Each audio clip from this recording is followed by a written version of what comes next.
Welcome to day 5 of Walk Week, our final day. Although Walk Week is coming to an end, this doesn't have to be the end of great content. You can subscribe to our YouTube channel to get more goer stories throughout the year. Our last Tithe Year career story features Neika. Neika graduated from the University of Mary Hardin-Baylor with a degree in social work.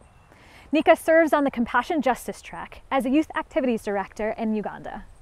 Her team partnered with Ugandan leaders to develop a ministry center that serves teenage girls in vulnerable situations through education, skills training, and sharing the hope of Christ. Hear from Neika about the ways she has been challenged to align her actions with her faith. I'm Neika Daniel, and I'm a goer.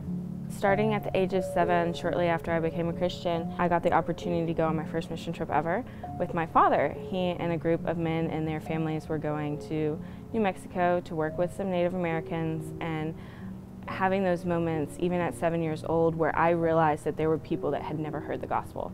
And I remember weeping over it with my father and in front of my church, just being like, I was playing with this girl and she'd never heard of the Bible and she doesn't know who Jesus is, and being heartbroken. But then going the next 5 years of my life not caring if the people in my own school knew who Jesus was, and actively trying to not necessarily hide that part of me, that the Christianity, the salvation, all of the good things. Moving into high school, going on another trip to another credible place and working with people and having these experiences where God was present, God was moving, God was providing words and answers to questions that I had no way of knowing the answer to outside of the Holy Spirit. And again, coming back home and completely rejecting that. Why am I not behaving this way everywhere? Why am I a Christian when I'm overseas serving people but not a Christian at home? And so finishing out high school and being very lost and wanting to be a part of the secular world, and again, God giving me another opportunity to go overseas and work with a population that I was so unqualified to work with, should never have been there by the world standards. And He showed up in such powerful ways in allowing me to share with people that probably have more faith in Him than I do, and getting to receive that confirmation. Then going into college, again, confident that I'm a Christian, but not understanding what it means to know God and to live for God, that living sacrifice, that all in. It was very Neika first, God second. I can do God on the side, but I can't do God 24 hours, 7 days a week. And that brings a lot of shame thinking about it, but it was something that I needed to walk through to get to a place of total surrender.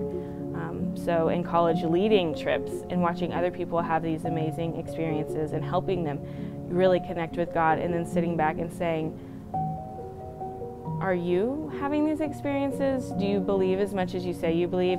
And if you do, why doesn't your life look like it?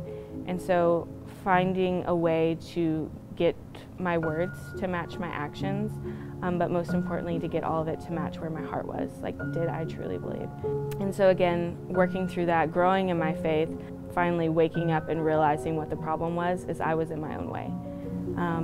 And so that's where you get to the surrender and my Gideon moment and just laying it down.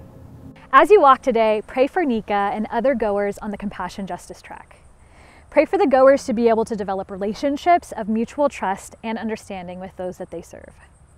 Pray for the growth and development of future leaders and change makers in their local communities. And pray for comfort and peace to those facing injustices. Finally, pray for yourself. Neika shares vulnerably about the temptations we all face to serve Christ only when it's easy. So pray for the courage to share Christ in your own neighborhoods, workplaces, and classrooms.